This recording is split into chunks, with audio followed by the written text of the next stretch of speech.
Angola, não consegue entrar em contacto, parece que os telegramas enviados pelo anúncio não chegaram a ser entregues, por sua vez as comunicações telefónicas que ele tentou estabelecer com o anúncio não se ouvia nada, podia ser de razões atmosféricas, mas também podia ser outras razões, e portanto o Bispo encontra-se praticamente desligado do mundo exterior, quer dizer, não consegue contactar, as únicas pessoas com quem consegue contactar é com o Arcebispo Buenas Marques, que o vai visitar para fazer estes pedidos. Em todo caso, uma determinação se lhe impõe, ele não sai de Moçambique voluntariamente. Isso é uma posição que ele toma imediatamente, ele só sairá de Moçambique ou expulso ou para a Ordem da Santa Sé. A Ordem da Santa Sé não vem e o Governo não quer imediatamente, não quer logo expulsão, quer ver se ele vai voluntariamente. E daí começam a surgir uma série de pressões. Ora, é precisamente no sábado da Aleluia, quer dizer, no sábado anterior ao domingo de Páscoa, que eu tenho o primeiro contacto com o Bispo de Nampula. Vou visitar lá na Marcha. Eu estava, quando a coisa aconteceu, eu estava de férias numa praia que há ali no sul de Moçambique, na Ponta do Ouro. Estava na semana da Páscoa, estava lá a passar uns dias de férias. Ouvi a notícia na BBC, e a BBC disse que o Bispo estava em Inhambane, de maneira que eu não tinha possibilidades nenhumas de ir em Inhambane.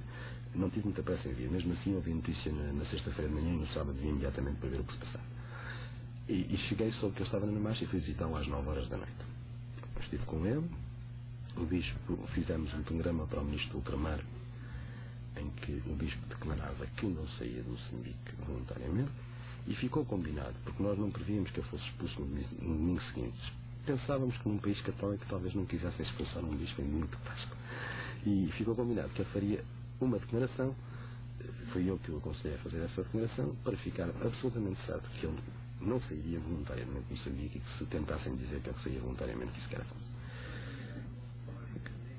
Evidentemente estive a conversar com o Bispo até muito tarde, saí da casa à 1 da manhã, tinha o meu carro à porta do quintal, porque aquilo era um colégio que tem um quintal. É na Marcha à 1 da manhã, não se vê ninguém nas ruas, absolutamente ninguém, nem um gato. É uma vilazinha a 75 km de São Marques, onde as pessoas vão descansar, e portanto à 1 da manhã está tudo a dormir. E nessa altura avançou um carro, um Peugeot 504, que se veio pôr do outro lado da estrada e de onde saíram 4 indivíduos.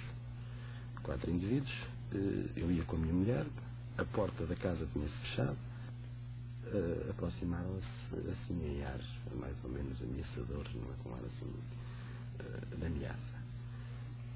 Eu disse à minha mulher para entrar para dentro do carro e eu fui verificar os pneus do carro, porque já tenho por hábito, já sei que uma das manias é de facto despejar os pneus aos carros. Fui ver se os pneus estavam em ordem para fazer a viagem de 75 km. Quando cheguei ao terceiro pneu, o pneu que ficava precisamente junto da porta do meu lado, quer dizer, do lado do condutor, um dos senhores, que eu depois vinha saber que era o administrador da Marcha, avançou e perguntou-me: então os seus pneuzinhos estão em bom estado? Eu não lhe respondi, e ele tornou a insistir: eu estou-lhe a perguntar se os pneuzinhos estão em bom estado. Eu tornei a não lhe responder, abri a porta do carro e sentei. Não calmamente, porque estava nervoso e até estava com medo, mas sentei-me dentro do carro. E então avançou o outro, que era nitidamente um indivíduo da polícia, que disse: o senhor faz favor, quando lhe falam, responde. E eu tornei a não responder, porque não tenho nada a responder a provocações, não sou obrigado a responder a provocações de ninguém, e pus a ignição do carro a trabalhar. Quando eu pus o carro a trabalhar, o homem deu um berro e disse: o senhor desliga imediatamente o carro. Virei para ele e disse: olha, o senhor faz favor, identifica-se. O homem ficou surpreso de encontrar uma resistência à sua autoridade nitidamente policial. Nessa altura eu tinha o carro cercado por 3 indivíduos. Este junto à porta, um atrás e outro à frente. E eu virei-me para ele e disse, como já disse: o senhor faz favor, identifica-se. E o homem ficou um bocado surpreso e identificou-se. Entregou-me um cartão, onde eu só via aquela banda vermelha e verde, porque estava escuro, porque já não vejo muito bem, porque estava nervoso e não conseguia ler. Não é? Devolvi-lhe o cartão, fingi que lia, devolvi-lhe o cartão, e ele tornou-me a dizer: o senhor faz favor, responda às perguntas que lhe faço. E eu tornei-lhe a não responder, porque não tenho que responder a essas perguntas. Então a seguir disse-me: o senhor identifica-se, faz favor. Eu disse: isso com certeza, isso o senhor tem direito de pedir que eu me identifique. Entreguei-lhe o meu bilhete de identidade.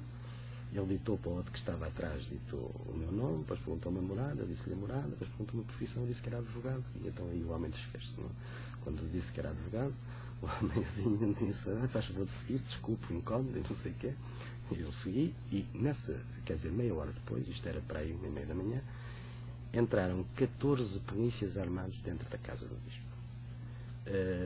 14 polícias armados, um ficou na antecâmara, quer dizer, num holzito que dava para o quarto do bispo, com uma pistola metralhadora, a espingarda metralhadora, como queiram chamar.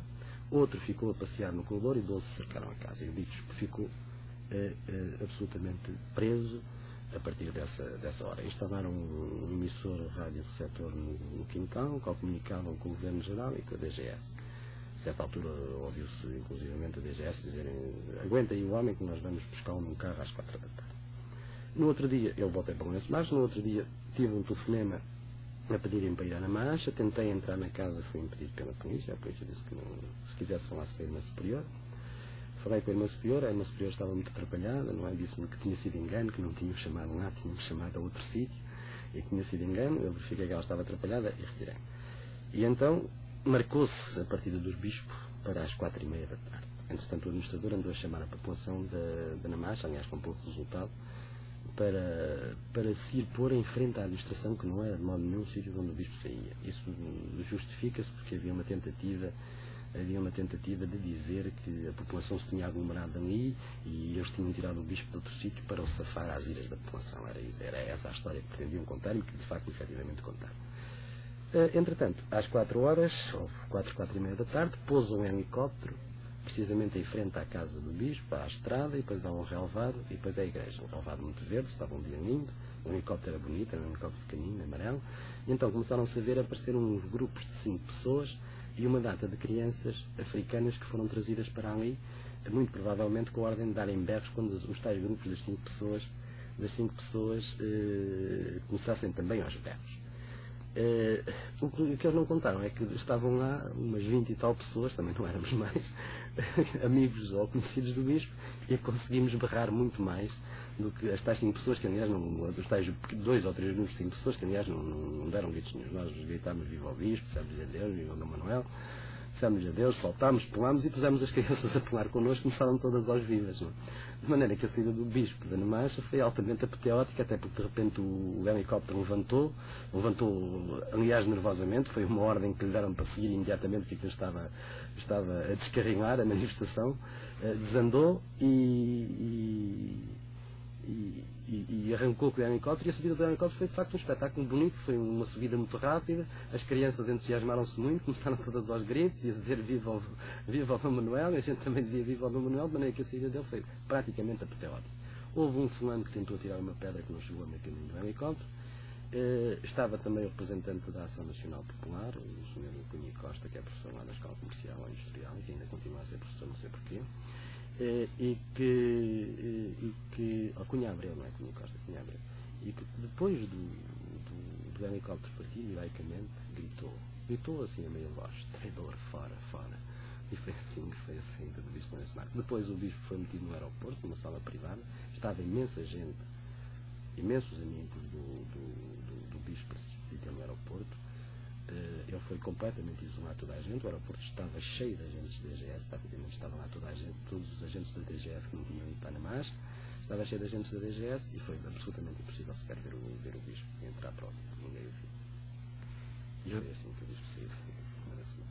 Eu tinha dito que esta era a última pergunta, no entanto há de facto mais uma pergunta que eu me esqueci de fazer há pouco.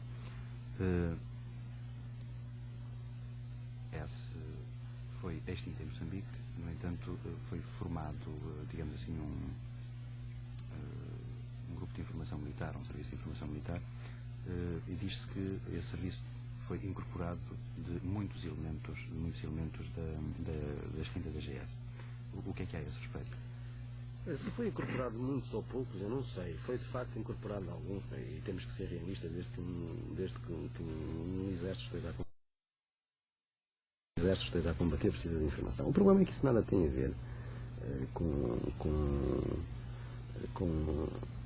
o castigo daqueles fulanos que são autênticos assassinos. Por ser a DGS aqui era má, a DGS lá era 100 vezes pior. Nós temos uma comissão lá nos Democratas de Moçambique que anda precisamente a investigar os crimes cometidos pela DGS. Já ouvimos, quando eu saí de lá, portanto há